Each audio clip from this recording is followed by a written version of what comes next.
मेरे पिताजी ने मेरी शादी एक अनपढ़ और गंवार लड़के से बचपन में ही कर दी थी, जो मुझे बिल्कुल भी पसंद नहीं थी। जब मैं बड़ा हुआ तो अच्छे से पढ़ाई करके प्रोफेसर बन गया और मेरे पिताजी के देहांत के बाद मैंने उस लड़की को कभी घर नहीं लाया। बाद में मैंने बहुत ही सुंदर और पढ़ी लिखी लड़की से शादी कर ली। 1 साल बाद ही उसकी मृत्यु हो गई। सब कहने लगे कि मेरी पहली पत्नी पागल हो गई है। और फिर एक दिन अचानक मैंने उसे देखा, तो जब से पुनर्विवाह की बात चली है, रामानुज की विचित्र मनस्थिति बनी हुई है। शादी करे या न करे, लेकिन जब से जयश्री को देखकर आए हैं, विवाह न करने का विचार बदलने लगा है। अभी 1 ही साल बीते हैं पत्नी सुलभा के देहांत को। उस समय तो दृढ़ निश्चय कर लिया था कि अब पत्नी की जगह किसी को नहीं देंगे, लेकिन जयश्री की सुंदरता देखने के बाद उसका दृढ़ निश्चय डगमगाने लगा है। उस पर उन लोगों ने शादी के लिए हाँ भी कर दी है। अब निर्णय की स्थिति बनी हुई है। सोचा प्रोफेसर त्रिपाठी की सलाह ले ली जाए। करीबी मित्र होने के साथ ही वह समझदार, सुलझे हुए और आदर्शवादी इंसान भी थे। यार, बड़ी दुविधा में हूँ, दोबारा विवाह करूँ या ना करूँ? बड़ी झिझक के साथ रामानुज ने पूछा। दोबारा नहीं रामानुज, तिबारा। अपनी बालिका वधू को क्यों भूल जाते हो? और मैं कहता हूँ, फिर से शादी करने से तो अच्छा है अपनी बालिका वधू को ही ले आओ। भली लड़की है, तुमने त्याग दिया तो बेचारी भाइयों की चाकरी करते हुए जीवन व्यतीत कर रही है। कभी तो उसकी भी सूद लो। रामानुज खींच गए। बेवजह त्रिपाठी की सलाह लेने आ गए। इन्होंने तो बातों को और भी उलझा दिया। अब उस पागल को घर ले आओ, जिसका चेहरा तक नहीं देखा कभी, जिससे सालों पहले ही नाता तोड़ चुका हूँ। जानकी नाम था उसका। रामानुज तब यही कोई 16-17 साल के थे। पढ़ना लिखना चाहते थे, लेकिन परिवार की बाल विवाह की परंपरा के बलि चढ़ गए। बाबूजी के दबाव के चलते ना ना कहते हुए भी जानकी से विवाह करना पड़ा। क्योंकि जानकी अभी 12-13 साल की ही थी, इसीलिए गोना 5 साल बाद होना तय हुआ। रामानुज खुश हो गए कि बाबूजी ने जानकी नाम का जो फंदा गले में डाला था, उससे 5 साल का पीछा छूटा। वह जी जान से पढ़ाई में जुट गया। इसी बीच रामानुज के बाबूजी का देहांत हो गया।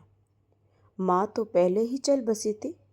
बाबूजी ही कभी कभार जानकी की सुध लेते थे, पर उनके देहांत के बाद तो रामानुज ने जैसे उसे भुला ही दिया।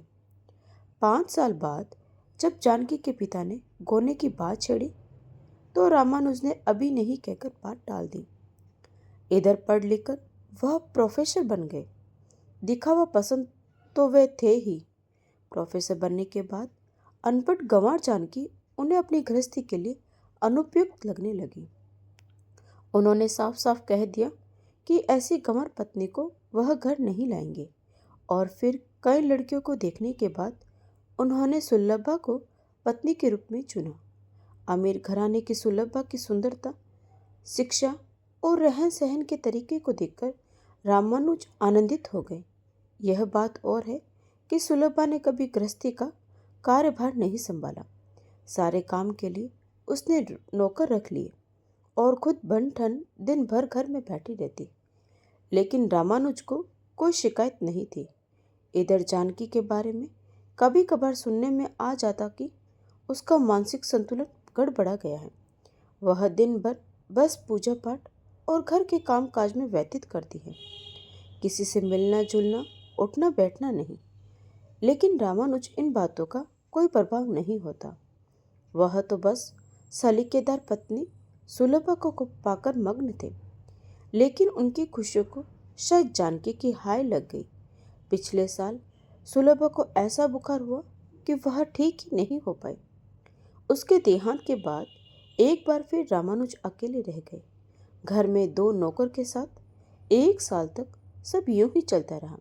लेकिन फिर लोगों ने सलाह देनी शुरू कर दी कि अभी उम्र ही क्या है, यूं अकेले जीवन थोड़े ही बीतेगा। शादी कर लो, तुम्हें आसरा भी मिल जाएगा और वंश बढ़ाने के लिए कुल दीपक भी तो चाहिए। और यह लोगों की सलाह का ही नतीजा है कि दोबारा विवाह का जिक्र होने लगा है। खैर, रामानुज दिखावा पसंद भले ही हो, लेकिन बुरे इंसान नहीं है। उनके दूसरे दोस्तों ने भी उन्हें यही सलाह दी कि जानकी को ही वापस बुला लिया जाए। रामानुज ने सोचा, ऐसा करने में बुराई नहीं है। वैसे तो स्वाभिमानी जानकी वापस आएगी नहीं, और आएगी भी तो ऐसा सख्त व्यवहार करूंगा उसे कि 4 दिनों में ही भाग जाएगी। यही ठीक रहेगा। दोस्तों के बीच अच्छा भी बन जाऊंगा और मानसिक संतुलन खो चुकी जानकी के साथ निभाना भी नहीं पड़ेगा। रामानुज स्वयं नहीं गए, बल्कि अपने नौकर को भेज दिया जानकी को लाने, यह सोचकर कि नौकर को देखकर ही शायद जानकी न लौटे। लेकिन ऐसा हुआ नहीं। शाम को जब रामानुज कॉलेज से लौटे तो एक स्त्री पानी के गिलास के साथ हाजिर हो गई।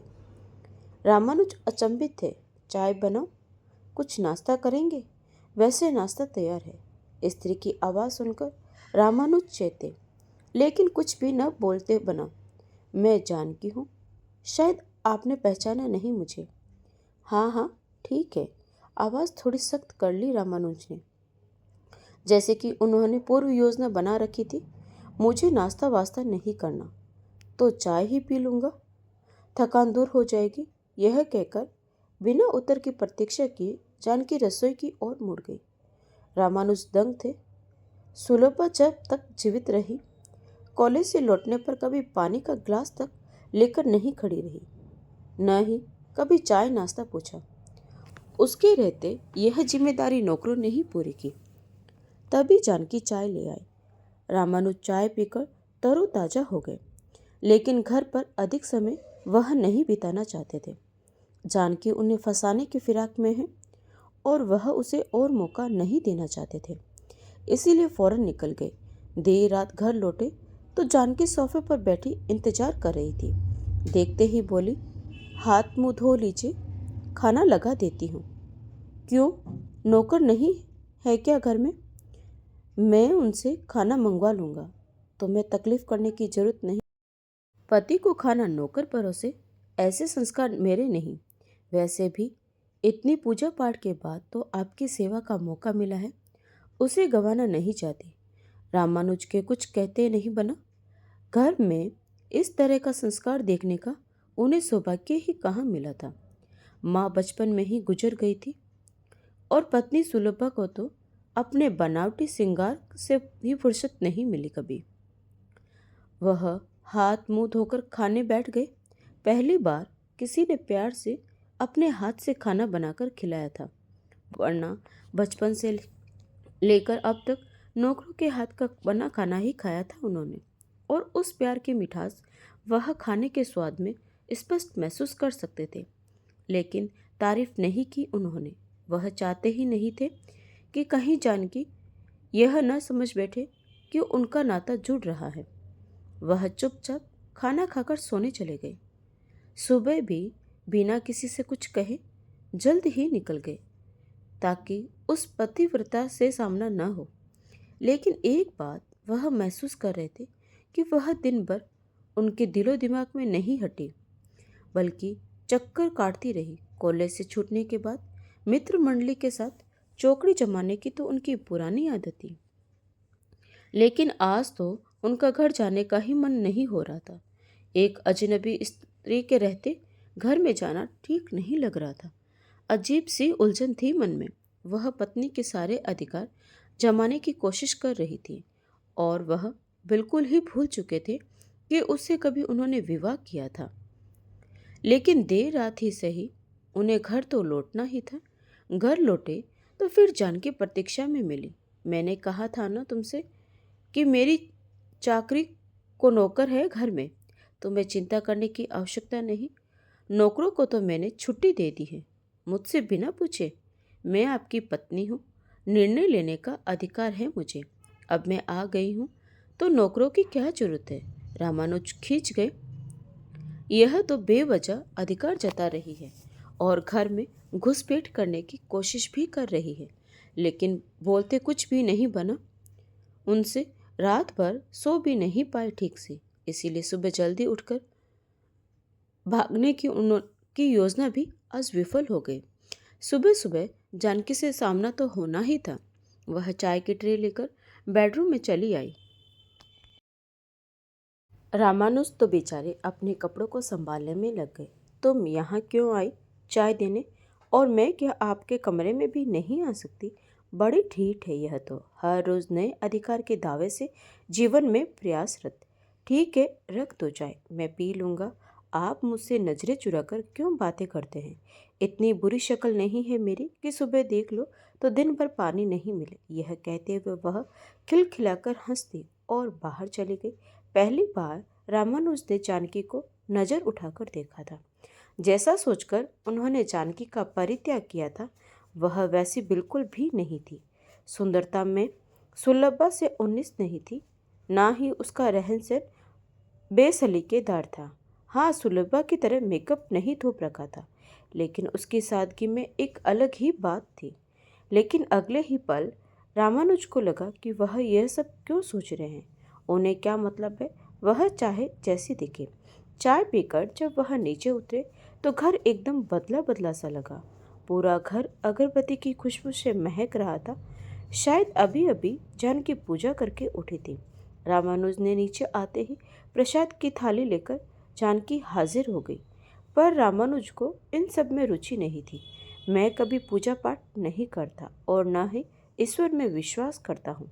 पिता के देहांत के बाद इस घर में कभी पूजा पाठ नहीं हुए। बेहतर होगा कि तुम भी अपनी नौटंकी इस घर में ना चलाओ और ना ही इस घर को अपने अनुसार चलाने का प्रयास करो। रामानुज ने जानबूझकर बहुत सख्ती से यह बात कही थी, लेकिन जानकी के चेहरे पर उन्हें कोई रोष नजर नहीं आया।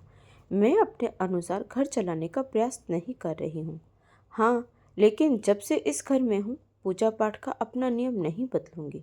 वर्षों पूजा करने से ही तो आपको पाया है।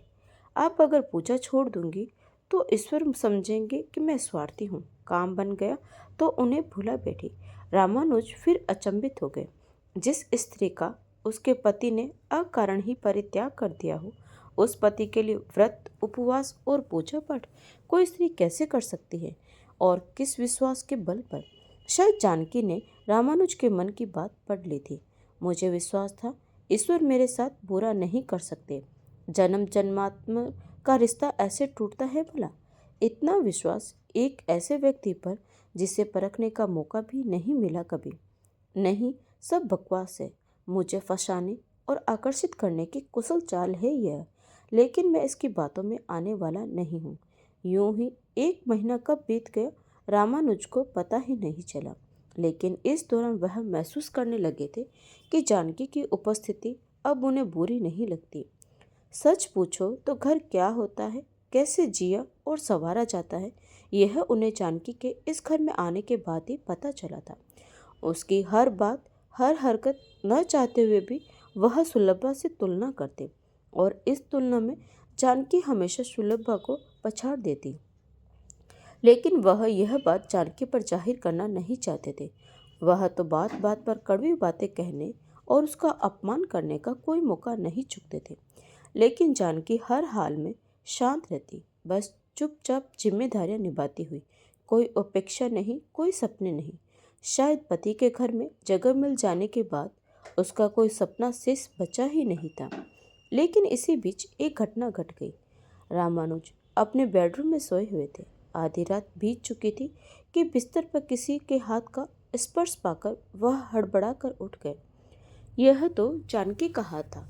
बस उन्होंने न आगे देखा न पीछे, बस बरस पड़े उस पर। शर्म नहीं आई तुम्हें? आधी रात को एक पुरुष के कमरे में यूं प्रवेश करते हुए। अब तक जो करती आई हो उसे मैं अनदेखा करता रहा। मुझ पर, मेरे घर पर जबरन अधिकार जमाती रही, फिर भी मैंने कुछ नहीं कहा। लेकिन अब तुम मेरे शरीर पर भी अधिकार जमाने की योजना बना रही हो। जब मैं तुम्हें पत्नी मानता ही नहीं तो क्यों मेरे गले पड़ रही हो? छी! मैं तो सोचता था कि तुम शरीफ और संस्कारी स्त्री हो। जानकी की आंखें भर आई, लेकिन वह एक शब्द न बोली, फौरन कमरे से निकल गई। सुबह रामानुज की आंखें खुली तो उसे लगा कि आज तो चाय भी नसीब नहीं होगी। रात को इतना कुछ सुनने के बाद शायद जानकी मुंह फुलाए बैठी होगी। लेकिन नीचे उतरे तो डाइनिंग टेबल पर चाय नाश्ता तैयार मिला। हाँ, रोज की तरह जानकी मुस्कुराता हुआ चेहरा नजर नहीं आया उन्हें। वह बेचैनी से यहाँ वहाँ देखने लगी, लेकिन जानकी नजर नहीं आई। अब उन्हें लग रहा था कि शायद रात को वह कुछ ज़्यादा ही कह गए थे। उन्हें इस तरह प्रतिक्रिया नहीं करनी चाहिए थी, लेकिन फिर अगले पल सोचा, बोल दिया तो बोल दिया। अब इतनी सी बात के लिए माफ़ी थोड़ी ना ही मांगूंगा। उस दिन रामानुज कॉलेज तो चले गए, पर पढ़ाने में उनका मन बिल्कुल भी नहीं लग रहा था। पहली बार जानकी का अपमान करके उन्हें इतना बुरा लग रहा था। काफ़ी सोच विचार के बाद उन्होंने तय किया कि जानकी से जाकर कह दूंगा कि गलती हो गई। रात को अचानक नींद खुल जाने की हड़बड़ाहट में अनाप शनाप बोल गया, लेकिन आवाज़ थोड़ा सख्त ही रखूंगा। हाँ, यही ठीक रहेगा। कैसे बात करनी है, क्या कहना है, पूरा स्क्रिप्ट की। उन्होंने पूरे दिन कई बार रिहर्सल की। शाम को जब वह घर लौटे तो रोज की तरह जानकी उन्हें पानी के ग्लास के साथ नजर नहीं आई। उन्हें थोड़ी बेचैनी हुई। 1.5 महीने से उन्हें आते ही जानकी को देखने की आदत पड़ गई थी।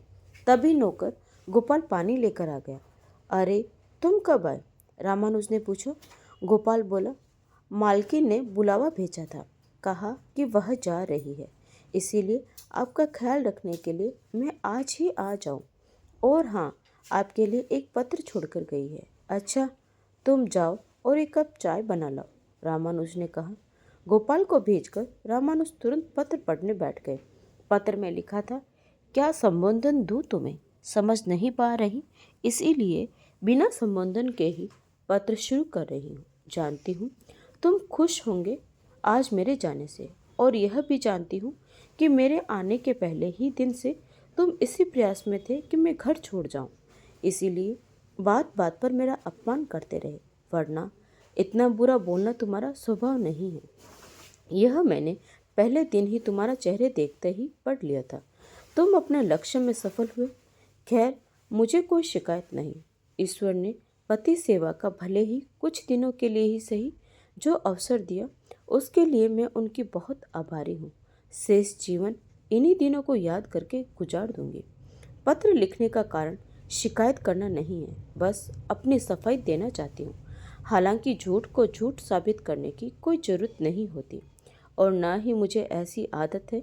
उस दिन रात को मैं तुम्हारे कमरे में तुम्हारा प्यार पाने की इच्छा से नहीं आई थी। अपने पति का प्यार पाने की सोचने की भी गलती नहीं कर सकती। दरअसल उस दिन मैं रसोई में काम करते हुए गिर गई थी और बहुत चोट आई थी। दर्द बर्दाश्त नहीं हो रहा था, इसीलिए दवाइयाँ लेने तुम्हारे कमरे में आई गई थी। यह सोचकर तुम्हें जगाया नहीं कि दिन भर के थके हो, इसीलिए नींद क्यों खराब करूं। दवाई का बैग तुम्हारे तकिए के नीचे था, इसीलिए स्वयं निकालने की कोशिश करने की गलती कर बैठी। नहीं जानती थी कि पति के बिस्तर पर हाथ रखना भी एक पत्नी के लिए इतना बड़ा अपराध हो सकता है। तुम्हारी किसी बात का इतने दिनों में बुरा नहीं माना, लेकिन अपने चरित्र के विरुद्ध कुछ नहीं बर्दाश्त कर सकती, इसीलिए जा रही हूँ। गोपाल को बुला भेजा है, उसे सारी बातें समझा दी है। वह मुझसे भी बेहतर तुम्हारा ख्याल रखेगा। जानकी का पत्र पढ़ते पढ़ते रामानुज की आंखों से अश्रुधारा बह निकली। शायद यह पश्चाताप के आंसू थे। नहीं, अब जानकी को वह और वनवास नहीं देंगे, और जब जानकी जैसी पत्नी है तो जयश्री से पुनर्विवाह करने का तो प्रश्न ही नहीं उठता। इस बार वह स्वयं जाएंगे जानकी को लेने, पूरे जीवन भर अपने पास रखने के लिए। उसे जीवन में पत्नी का वह सारा मान अधिकार देंगे जिसकी वह अधिकारी है। आज उन्हें पहली बार जानकी की अहमियत समझ में आ रही थी, और विवाह की भी। आज वह सोच रहे थे कि सचमुच 7 फेरे का बंधन बहुत मजबूत होता है। हम लाख कोशिश करें, लेकिन यह बंधन नहीं टूटता। ईश्वर ने पत्नी के रूप में उसके लिए जानकी को ही चुना था। उन्होंने सुलभा से विवाह करके ईश्वर की इच्छा के विरुद्ध जाने की कोशिश की। शायद इसीलिए ईश्वर ने सुलभा को उनसे छीन लिया। हमारे कानून की तरह ईश्वर की अदालत में भी शायद दूसरा विवाह वैधानिक नहीं माना जाता, लेकिन अब सारी गलतियों को सुधारने का अवसर है। अगली सुबह उन्होंने जयश्री के परिवार में संदेश भिजवाया कि उन्हें विवाह नहीं करना और स्वयं जानकी को लेने के लिए निकल पड़े। आज जैसी प्रसन्नता उनके चेहरे पर झलक रही थी, वैसी प्रसन्नता और आतुरता सुलभा के विवाह के समय भी उनके चेहरे पर नजर नहीं आई थी। वह जानकी के पास पहुंचे और जानकी से माफ़ी मांगी। बोले, चलो जानकी, अपने घर चलो। मैंने आज तक तुम्हें बहुत कष्ट दिए हैं, तुमने बहुत कुछ सहन कर लिया और अब और नहीं। तब जानकी बोली, देखो, मेरे भगवान ने मेरी विनती सुन ली है। कहते हैं ना, भगवान के घर देर है पर अंधेर नहीं। सच्चे मन से की गई प्रार्थना को वह सुनता जरूर है, चाहे देर से ही सुने। जानकी आज बहुत खुश थी। तो दोस्तों, आपको यह कहानी कैसी लगी? कमेंट बॉक्स में अपनी राय जरूर दीजिएगा और अगर कहानी अच्छी लगी हो तो वीडियो को लाइक, शेयर और सब्सक्राइब करना न भूल दें। Thanks for watching.